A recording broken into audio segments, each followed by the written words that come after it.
नमस्कार, जय हिंद, जय श्री राम दोस्तों। शिवम चौधरी ऑफिशियल में आप सबका स्वागत है। आगे बढ़ने से पहले आप सबसे रिक्वेस्ट है, वीडियो को लाइक कीजिए, चैनल को सब्सक्राइब कीजिए और शेयर करना मत भूलिएगा। आज दो महत्वपूर्ण घटनाओं पर चर्चा होगी। पहली, पश्चिम बंगाल। जिस तरीके से ममता बनर्जी एसआईआर के मुद्दे पर लगातार प्रयासरत हैं कि किसी भी तरीके से ये एसआईआर ना हो पाए, कि किसी भी तरीके से जो 2022 की जो वोटर लिस्ट है उसके आधार पर ही चुनाव हो, उसके लिए वो जो भी प्रयास कर रही हैं, उसको जिस तरीके से सुप्रीम कोर्ट लगातार निष्क्रिय कर रहा है, जैसे कहते हैं ना शेर को सवा शेर मिल जाना, वो स्थिति हो रही है। तो अब ये स्थिति आ गई है पश्चिम बंगाल के अंदर कि जो जजेस, जो न्यायिक अधिकारी इस पूरी की पूरी प्रक्रिया में शामिल है, उन्हें बम से उड़ाने की धमकी मिल रही है। उसके अलावा और क्या क्या घटनाएं हो रही हैं और इसके पीछे असली मोडस ऑपरेंडी क्या है, कौन चाहता है कि ये बम धमाके हों या जो कुछ भी हो, ये माहौल तैयार करने का क्या प्रयास है और इसके पीछे क्या टेक्निकलिटी है, उसके ऊपर चर्चा होगी। और दूसरी कि राहुल गांधी जिस तरीके से भारत में जेनजी आंदोलन करना चाह रहे हैं, अब ये तो पता नहीं जेनजी आंदोलन होगा नहीं होगा, कैसे होगा, कब होगा, लेकिन जो राहुल गांधी की नंगी जेनसी टीम है उसके ऊपर जबरदस्त जो शाह की पुलिस है वो टूट पड़ी है। और अब जो मास्टरमाइंड है इन जेनसी का, उसको जब पुलिस उठाकर ले गई तो किस तरीके से कांग्रेस बिलबिलाने लगी। पहली बात पश्चिम बंगाल की। पश्चिम बंगाल देखिए, एसआईआर भारत के बहुत सारे राज्यों में हुआ, शायद 10-12 राज्यों में ऑलरेडी हो चुका है। बिहार से इसकी शुरुआत हुई थी, लेकिन सबसे ज्यादा चर्चा अगर कहीं की है तो पश्चिम बंगाल की है। इसीलिए जो सुप्रीम कोर्ट है उसे सारी शक्तियां अपने हाथ में लेनी पड़ी। आर्टिकल 142 लगाना पड़ा। हर किसी की मांग ये थी कि धारा 356 लगनी चाहिए, राष्ट्रपति शासन लगना चाहिए, लेकिन सरकार भी ये बच रही थी कि कहीं सिंपैथी ममता बनर्जी को ना मिल जाए। लेकिन उसकी जो काट है वो आर्टिकल 142 के तौर पर आई है। और जिस तरीके से जस्टिस सूर्यकांत और उनकी जो 3 जजेस की बेंच है वो जिस तरीके से काम कर रही है, ममता बनर्जी कोई भी चाल चल लें, हर एक की काट, हर एक का जवाब उनके पास होता है और तत्कालिक रूप से होता है। अभी पिछली बार जब मैंने वीडियो बनाई थी तो किस तरीके से आर्टिकल 142 को इन्वोक कर कर जो सुप्रीम कोर्ट के हाथ में अप्रत्याशित ताकत है कि जब उसे लगे कि संपूर्ण न्याय कहीं करना है और आर्टिकल में उसका प्रावधान नहीं है, कोई स्पेशल कंडीशन आ गई है, तो सुप्रीम कोर्ट अपने अधिकारों का इस्तेमाल कर सकती है। उसने वो किया और उसने ये कहा कि अब जो एसआईआर की प्रक्रिया होगी तुम्हारे अधिकारियों के बलबूते नहीं होगी। भैया, तुम्हारे अधिकारी तो आईपैक के दफ्तर में घुस के सबूत भी चुरा लेते हैं, ये सब करेंगे न्यायिक अधिकारी, जजेस करेंगे। 400 जुडिशियल ऑफिसर ऑलरेडी इस काम में लगा दिए गए हैं। जो चीफ जस्टिस है पश्चिम बंगाल की हाई कोर्ट के, उन्हें यह कहा गया कि आप ये सारा सारा कार्यक्रम है आपकी निगरानी में होगा, आपको देखना है। और न्यायिक प्रक्रिया और न्यायपालिका तो संपूर्ण रूप से इंडिपेंडेंट है सरकार से। वहां सरकार के हिसाब से तो प्रमोशन नहीं होते, सरकार के हिसाब से ट्रांसफर नहीं होते, तो किस तरीके से ममता बनर्जी दबाव बनाएंगी। और उसके ऊपर से 480 कंपनियां केंद्र सरकार की पश्चिम बंगाल में जाने वाली है। खैर देखिए, जो ये बड़ा बड़ा नंबर आता है ना 480 कंपनियां, मैं कह रहा हूं 2000 कंपनियां ले जाइए, कोई फायदा नहीं होगा। कारण है, आपने एक कंपनी ली, आप मान लीजिए कि कलकत्ता सिटी में ले गए, उसे चौराहे पर बिठा दिया कंपनी वालों को, ना तो उसकी वहां की डेमोग्राफी पता है, ना उसे वहां के रास्ते पता है, ना उसे वहां का कुछ कोई आइडिया नहीं, क्योंकि वो तो बाहर से आया है। उसको असिस्ट करने वाली वहां की पश्चिम बंगाल की या तो जो स्टेट मशीनरी है या पुलिस है, वो किस तरीके से कॉम्प्रोमाइज्ड है वो सबको पता है।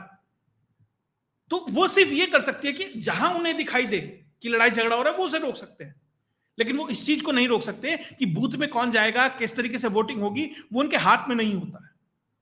खैर, लेकिन उसके अलावा बहुत कुछ जो सुप्रीम कोर्ट के हाथ में है वो ये है कि जो लगभग 125 करोड़ डिस्क्रिपेंसीज हैं उनको सॉल्व करने के लिए, उनको ठीक करने के लिए जो 400 जुडिशियल ऑफिसर लगे हैं, जिसमें से 150 तो मजिस्ट्रेट हैं। अब जब इनको लगाया गया 9 मार्च तक, इन सबकी छुट्टियां कैंसिल कर दी गई कि अब आपको करना है, अब ये जिम्मेदारी आप सबकी है कि आप करिए। और हर जिले में 3 लोगों की एक टीम बनाई गई जो चीफ जस्टिस हैं उनके द्वारा। पहले एक रिव्यू मीटिंग हुई जिसमें चीफ जस्टिस थे, चीफ इलेक्शन कमिश्नर थे, ऑफिसर थे पश्चिम बंगाल के, solicitor general, additional solicitor general, chief secretary, DGP, बहुत सब लोग थे। तो इन 23 जिलों में 3 लोगों की टीम बनाई गई, जिसमें डीएम है, एसएसपी है, और आपका जो वहां का डिस्ट्रिक्ट मजिस्ट्रेट है वो है, डिस्ट्रिक्ट जज जो है वो है। अब ये 3 लोग डिसाइड करेंगे कि इन विसंगतियों में कैसे इनको ठीक किया जाए। जब इस कार्यक्रम में ये सब लोग लग गए तो एक बहुत महत्वपूर्ण चीज सामने निकल के आई कि लगभग 80 लाख ऐसे हैं डॉक्यूमेंट, 80 लाख वोटर ऐसे हैं जिनको रिव्यू करना है, और हर एक को रिव्यू करना है इन लोगों को, और उसके ऊपर अपनी रिपोर्ट देनी है। तो जो अंदाजा लगाया जा रहा है वो ये है कि अगर ये अब की वर्कफोर्स के हिसाब से सब काम करेंगे, सबकी छुट्टियां उट्टियां सब कैंसिल है और सब काम करेंगे, तो 80 दिन लगेंगे। 80 दिन लगेंगे ये सारा का सारा कार्यक्रम निपटाने के लिए। यानी कि मार्च भी चला जाएगा, अप्रैल भी चला जाएगा, और कहीं मई में जाकर ये सारा का सारा कार्यक्रम समाप्त होगा। और आपको 28 फरवरी तक लिस्ट जारी करनी है, और 7 मई तक इस पूरी की पूरी विधानसभा का कार्यकाल है। अगर 7 मई तक ये कार्यक्रम पूरा नहीं होता, वोटिंग का मतलब एसआईआर की लिस्ट भी आनी है, वोटिंग भी होनी है, काउंटिंग भी होनी है, सब कुछ होना है, और 7 मई तक अगर ये नहीं होता है तो राष्ट्रपति शासन लग जाएगा। तो अब करें तो करें क्या? और इसी चीज को लेकर जो पश्चिम बंगाल की सरकार है वो कोर्ट में जाती है, सुप्रीम कोर्ट में, कि जज साहब ऐसा है, काम नहीं हो पाएगा, ये 400 लोग लगे हैं, इसमें डिस्ट्रिक्ट मजिस्ट्रेट वगैरह सब लगे हैं, काम नहीं हो पाएगा, 28 तारीख तक लिस्ट नहीं आएगी। अगर इसी तरह लगे रहे 80-80 दिन हो गया तो भैया फिर ये तो राष्ट्रपति शासन लग जाएगा और ये तो एक कॉन्स्टिट्यूशनल क्राइसिस आ जाएगा। ऐसा करो, इसे एसआईआर करो ही मत। आपको पिछली वीडियो में भी बताया था, इस सरकार का सिर्फ और सिर्फ एक ध्येय है, किसी भी तरीके से डिले होता चला जाए, कार्यक्रम हो ही ना 28 तारीख तक, ताकि 2022 की जो वोटर लिस्ट है, जो फ्रॉड वोटर लिस्ट है, जिसमें विसंगतियां ही विसंगतियां हैं, उसके आधार पर चुनाव हो। तो सुप्रीम कोर्ट ने कहा थोड़ा ठंडा बैठिए, हम इसका भी इंतजाम किए देते हैं। जो झारखंड और उड़ीसा में जो जजेस हैं उनको भी इसमें लगाइए। अभी तक जो डिस्ट्रिक्ट जज है वो लगा हुआ था, एडिशनल डिस्ट्रिक्ट जज है वो लगा हुआ था। उन्होंने ये कहा कि अब ऐसा करिए, जो सिविल जज है जिसका 3 साल से ऊपर का एक्सपीरियंस है उसको भी लगाओ इस काम में, ठीक। और अगर आपको लगता है कि कम है लोग तो झारखंड और उड़ीसा से भी लेके आओ, लेकिन एसआईआर तो होगा, लिस्ट तो जारी होगी, और तुम्हारे भरोसे नहीं होगी। तुम्हारे भरोसे अब ना कोर्ट बैठ सकता है, ना सिस्टम बैठ सकता है। आर्टिकल 142 इन्वोक कर कर हम इनसे कराएंगे अब सारा का सारा काम। तो कल्याण बनर्जी जो वकील थे ममता बनर्जी, कहने लगे साहब ऐसा उन्हें तो बंगाली नहीं आती है। तो जज साहब ने कहा ऐसा है, झारखंड और उड़ीसा कभी बंगाल का ही पार्ट थे। बहुत ऐसे जज हैं जो बंगाली भाषा से फेमिलियर हैं, तो वो सब कार्यक्रम करेंगे। भैया पंजाब से तो नहीं बुला रहे, गुजरात, महाराष्ट्र, तमिलनाडु, वहां से तो कोई जज नहीं बुला रहे। कहां से बुला रहे हैं? जिनकी सीमाएं बंगाल से लगती हैं, जो बंगाली भाषियों को जानते हैं, बंगाली भाषा का जिन एरियाओं में कुछ कुछ प्रभाव है, तो वहां से हम जजेस बुला के सारा का सारा कार्यक्रम करेंगे। कार्यक्रम होगा, इसमें कोई पीछे नहीं हटेगा, कितना भी कुछ कर लो। अब जब ये सब हो रहा है, जब ममता बनर्जी को लगातार रोज ये पता लग रहा है कि ना हमारे अधिकारियों पे विश्वास है, ना मेरे डीजीपी पे विश्वास है, ना मेरे चीफ सेक्रेटरी पे विश्वास है, किसी पे कोर्ट को विश्वास नहीं है, कोर्ट अपने हिसाब से अपने लोगों को वहां बुलाकर ये सारा का सारा कार्यक्रम करा रहा है। और कोर्ट ने इसका भी इंतजाम कर दिया कि कल को कहीं लड़ाई झगड़ा ना हो रिसोर्सेज के ऊपर। कोर्ट ने यह भी कह दिया कि इन सारे जजेस को लाने का जो खर्चा होगा वो इलेक्शन कमीशन वहन करेगा। इलेक्शन कमीशन ने कहा हमें कोई दिक्कत नहीं है, हमें रिसोर्स प्रोवाइड करा दो जो इंडिपेंडेंटली ईमानदारी से काम कर सके, पैसा हम देंगे। जब ममता बनर्जी सरकार को यह लगा कि भैया ये तो गड़बड़ हो रहा है, अब मैं सरकार पे आरोप नहीं लगा रहा, लेकिन ये कोइंसिडेंस है कि उस दौरान ही ये सब हो रहा है। मैं कतई नहीं कह रहा ये सरकार में बैठे किसी व्यक्ति ने किया, लेकिन जजेस कंप्लेन करने लगे, खासकर जो मालदा, मुर्शिदाबाद, नॉर्थ 24 परगना, साउथ 24 परगना के इलाके वाले हैं, उन जजेस ने कहा कि हमें डर लग रहा है। मुर्शिदाबाद में 50 लाख विसंगतियों को ठीक करना है। कहीं बाप बेटे में 10 साल का अंतर, कहीं बाप बेटे में 60 साल का अंतर, कहीं बाप बेटे का नाम एक, डेट ऑफ बर्थ एक। अभी एक सज्जन का सामने आया वोटर आईडी कार्ड एआई से बनाया हुआ था, भाई साहब उसमें से एआई का वाटरमार्क हटाना भूल गए, पकड़े गए। तो ये सब जो चल रहा है इसको जो ठीक करना है, और ये सब कर रहे हैं, इनको जान से मारने की धमकी और वो बहुत कुछ आ रहा है। ये कंप्लेंट होने लगी, अब इनको सिक्योरिटी प्रोवाइड कराई जाएगी। जो ये कंपनियां पहुंची हैं जिनको चुनाव ठीक से कराना पड़ रहा चाहिए था, अब वो इनकी सिक्योरिटी देखेंगी। और ये पिछली बार भी कहा था कोर्ट ने कि इनकी सिक्योरिटी की जिम्मेदारी डीएम एसएसपी की होगी, डीजीपी की होगी, अगर कुछ गड़बड़ हुई ये ना पेंगे।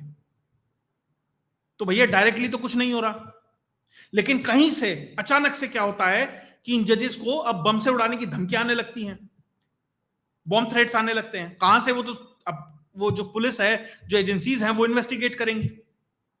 जो कोलकाता की सिटी की सेशंस कोर्ट है उसको ईमेल आता है कि 1 बजे कोर्ट का कार्यक्रम निपटा दिया जाएगा, उसमें आरडीएक्स है, आईईडी है, वो सब कि हमने रख दिया है और 1 बजे हो जाएगा। उसके बाद जो पश्चिम बर्धमान डिस्ट्रिक्ट कोर्ट है उसको ऐसा ईमेल आता है। उसके बाद दुर्गापुर सब district court, Hubli district court, उसमें तो कहा जाता है 15 आरडीएक्स रखे हैं। उसके बाद मुर्शिदाबाद डिस्ट्रिक्ट कोर्ट, यानी पूरे बंगाल में जहां जहां भी ये सब प्रक्रिया चल रही है और जहां सेंसिटिव एरियाज हैं वहां की कोर्ट में ये करा जा रहा है। क्या प्रयास है? प्रयास ये है कि किसी भी तरीके से जो ये प्रोसेस है ये डिले हो। आपने 400 लगा दिए, मान लीजिए आप 400 और ले आएंगे, मैं कह रहा हूं आप 2000 और ले आएंगे। अगर ये कार्यक्रम चलते रहेंगे, रोज कुछ ना कुछ, कभी बॉम्ब थ्रेट, कभी ये कभी वो, किसी भी तरीके से आप डिस्टर्ब करते रहेंगे, तो जो 4-5 दिन बचे हैं आप प्रक्रिया पूरी नहीं कर पाएंगे और 28 तारीख को फाइनल लिस्ट नहीं आ पाएगी। उसके बाद आप कहेंगे कि जज साहब बस 2022 वाली वोटर लिस्ट होनी चाहिए, कि आप लटकाओ भटकाओ अटकाओ वाला ना वो करो। अब सुप्रीम कोर्ट भी जानता है, और सुप्रीम कोर्ट भी मन बना के बैठा, भैया एसआईआर तो ढंग से करवाऊंगा। सुप्रीम कोर्ट ने साफ कहा ऐसा है 28 तारीख को जितने हो गए उतने की लिस्ट जारी कर दो। आपके पास 5-7-10-5-6 करोड़ जितने भी वोटर हैं, उसमें से आपने ये मान लिया, मान लीजिए 4 करोड़ वोटर की हमारे पास सही जानकारी है, 80%, 70%, 50%, जितनी भी आपकी लिस्ट तैयार हो गई, आपको लगता है ये लिस्ट बिल्कुल फुल प्रूफ है, इसमें कोई दिक्कत नहीं है, वो लिस्ट जारी कर दो 28 तारीख को। उसके बाद 1.25 करोड़, 80 लाख, 50 लाख जितनी भी डिस्क्रिपेंसी बची हैं, उसकी सप्लीमेंट्री लिस्ट थोड़े थोड़े टाइम पे आप जारी करते रहना। लेकिन एसआईआर होगा, जो वोटर लिस्ट बनेगी वो तो ताजी बनेगी। बासी खा के हो जाएगा पेट खराब डेमोक्रेसी का। बासी खा के पश्चिम बंगाल का चुनाव नहीं कराएंगे, वहां तो ताजा जो परोसा जाएगा सब्जी, वो ताजी परोसी जाएगी। और 28 तारीख तक आप लिस्ट जारी करिए, और जो बचेंगे उनकी धीरे धीरे धीरे धीरे सप्लीमेंट्री लिस्ट जारी कीजिए। ये हो रहा है पश्चिम बंगाल में। जिस तरीके से जो काम, जो बात हम सेंटर से कहते थे आप करिए, और आदत है ना धीरे धीरे ठंडा करके खाने की, वही किया गया। अगर वहां पर लगता राष्ट्रपति शासन, तो भैया चुनाव में कुछ और होता। पब्लिक का सेंटिमेंट, भारत में पब्लिक बहुत जल्दी भूलती है चीजें, इसीलिए जो कहते हैं ना मोदी सारा दिन टीवी पे क्यों बैठा रहता, क्योंकि बार बार याद दिलाना पड़ता है। पब्लिक है भारत की गजनी, जल्दी भूल जाती है सब चीजें, और वही होता उस दौरान। इसीलिए कोर्ट का रास्ता चुना गया और धीरे धीरे चीजों को वहां एग्जीक्यूट किया जा रहा है। और ममता बनर्जी की यही छटपटाहट है। देखिए चुनाव में क्या होगा वो एक अलग बात है, लेकिन जो चुनाव हो वो फेयर होने चाहिए। आप चुनाव वाले दिन तक और चुनाव की काउंटिंग तक वो फेयरनेस मेंटेन रखिए। चुनाव जीते ममता बनर्जी, कोई नहीं, पब्लिक चाहती है जीतना, वो जीते। बीजेपी जीते तो कोई दिक्कत नहीं, लेकिन चुनाव फेयर होना चाहिए। वो सुनिश्चित करना सुप्रीम कोर्ट का काम है, सरकारों का काम है, सिस्टम का काम है। उसी को वो एग्जीक्यूट करने का प्रयास कर रहे हैं, और आगे देखते हैं क्या क्या होता है। खैर बंगाल से तो अभी तक ये खबरें थी कि किस तरीके से अब जजेस को भी डराया जा रहा है, लेकिन दिल्ली में भी बहुत कुछ चल रहा है और कोर्ट के माध्यम से ही चल रहा है। जो राहुल गांधी की जो जेन सी टीम है, जिस तरीके से उन्होंने नंगाई और दंगाई होने का जो कार्यक्रम किया ग्लोबल इन्वेस्टर समिट में, अब जो शाह की पुलिस है, उस अब तक कहते थे ना शाह की पुलिस है कुछ क्यों नहीं कर रही, अब जब कर रही है तो कई लोगों के पेट में मरोड़ उठ रही है। जो मास्टरमाइंड था इस पूरे कार्यक्रम का, उदय भानु सिब, उसको गिरफ्तार कर लिया गया है। इंडियन यूथ कांग्रेस का राष्ट्रीय अध्यक्ष है और उसे अब 4 दिन की रिमांड में भेजा गया। जब पटियाला हाउस कोर्ट में उसको प्रस्तुत किया गया तो 8 दिन की रिमांड मांगी, 7 दिन की रिमांड मांगी गई पुलिस के द्वारा। कोर्ट ने कहा अभी 4 की रखो। और अब पुलिस रिमांड में क्या क्या करती है मुझे बताने की जरूरत नहीं है। अब तक 8 गिरफ्तारियां हो चुकी हैं इस पूरे प्रकरण के अंदर, और 8 की पुलिस रिमांड मांगी गई और 8 की पुलिस रिमांड दी गई। तो जो लोग ये कह रहे हैं कि भैया ऐसा है कि उनका संवैधानिक अधिकार था विरोध प्रदर्शन करने का, तो उन्हीं संवैधानिक अधिकारों को तो पुलिस बांटेगी। अब वो प्रीति चौधरी से लेकर बड़े बड़े पत्रकार से लेकर बड़े बड़े नेता तक और आशुतोष तक क्या क्या बोल रहे कि संवैधानिक अधिकार था, विरोध कर लिया तो क्या हुआ। पेरिस में एक इवेंट हुआ था उसमें भी होता है, न्यूयॉर्क में होता है तो उसमें भी होता है, लंदन में होता है तो उसमें भी होता है। भैया वहां पे डेजिग्नेटेड जगह प्रोवाइड कराई जाती है, उन्हीं जगहों पर प्रदर्शन होता है। कहीं पर भी मेन स्टेज मंचों पे कार्यक्रम स्थल के अंदर जाकर कहीं प्रदर्शन नहीं होता है। प्रदर्शन करना है तो आपको जगह मांगनी पड़ती है, जगह दी जाती है बाहर, वहां प्रदर्शन होता है। इवेंट के अंदर जाकर जहां विदेशी डेलीगेट हैं, जहां पब्लिक है, वहां विरोध नहीं होता है। हमने व्हाइट हाउस के सामने भी होते देखा है, लेकिन वो जगह प्रोवाइड कराई जाती है जब आप मांगते हैं। आपने कुछ नहीं मांगा, आप दंगाई बने, अंदर गए, कियोस्क क्रिएट किया और वहां पे लफड़ा करने का प्रयास किया। अब पुलिस आपके साथ कर रही है। एक सज्जन को कल उठाया था, कल या परसों, घर में सो रहे थे, गेट तोड़ के अंदर से 1:30 बजे। अरे हम तो आराम से सो रहे थे, टीवी देख रहे थे, ये कर रहे थे। तुम क्या कर रहे थे ये सबने देखा दिल्ली के अंदर। और अब पुलिस इलाज कर रही है। अब पुलिस ने क्या कहा कि जो ये मास्टरमाइंड हमने पकड़ा है, जो 8 लोग और पकड़े हैं, टोटल 8 की जो गिरफ्तारी हो गई है, अब इनको आमने सामने बिठाया जाएगा और आमने सामने बिठाकर सबके बयान मैच किए जाएंगे और पूरा का पूरा चेन ऑफ इवेंट्स क्रिएट किया जाएगा।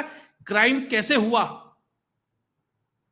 क्या जेंजी वाली नेपाल वाली स्क्रिप्ट तैयार की जा रही थी। और पुलिस के हिसाब से अभी जम्मू, अमेठी और हिमाचल प्रदेश से और गिरफ्तारियां होनी है। क्यों? जिसकी रिमांड हो रही है, पुलिस जब उससे कुछ बोल रही है, कुछ डिमांड कर रही है, वो आसानी से नाम बोल दे रहा है।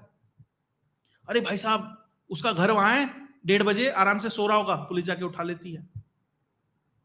वो वहां छुपा बैठा है, सबकी जानकारियां अब जैसे ही आप थोड़ी सी चाबी टाइट करोगे सब बता देते हैं। हार्डेंड क्रिमिनल तो नहीं है कि आप कितना भी उनके ऊपर कुछ कीजिए वो बोलेंगे ही नहीं। वो तो भैया नेताजी हैं, नेतागिरी में कूद गए मैदान में। अब भारी हो रहा है, अब एनएसए लग रहा है, मोटी मोटी धाराएं चिपकाई जा रही हैं।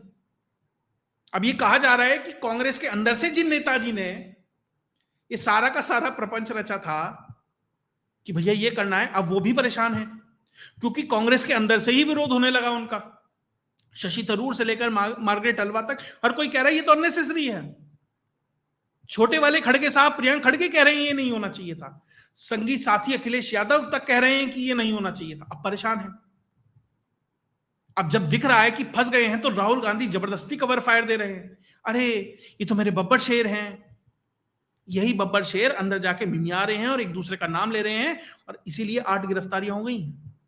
4 तो उस दिन पकड़े थे, 4 ने 5वें का नाम लिया, 5वें ने 6ठे का, 6ठे ने 7वें का, चल रहा कार्यक्रम। और कहां तक चलेगा क्या पता। तो जिन्हें वो बब्बर शेर बता रहे थे कि डरना मत, भाई साहब रिमांड के पहले दिन के पहले घंटे में अगले का नाम बता दे रहे हैं। और अब तो पुलिस इस हद तक जा रही है कि जो जिस जगह वो प्रिंटिंग हुई थी टी शर्ट्स की, उस जगह तक पहुंच रही है। यानी प्लान फुल प्रूफ सेट किया जा रहा है, तैयार किया जा रहा है कि जहां पर भी आप।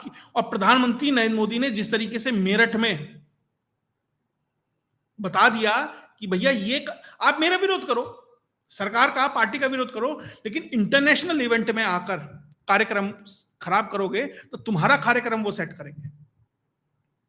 और शाह की पुलिस अब वही कर रही है। और जो लोग कह रहे थे ना कुछ नहीं करते, कम से कम और का तो पता नहीं, इन 8 लोगों का तो जीवन सेट कर दिया तिहाड़ के अंदर। खैर, इस पर और जो डेवलपमेंट आएगी वो भी लेके आता रहूंगा। अगर आपको वीडियो विश्लेषण अच्छा लगा तो वीडियो को लाइक कीजिए, चैनल को सब्सक्राइब कीजिए और शेयर करना मत भूलिएगा। जय हिंद, जय भारत।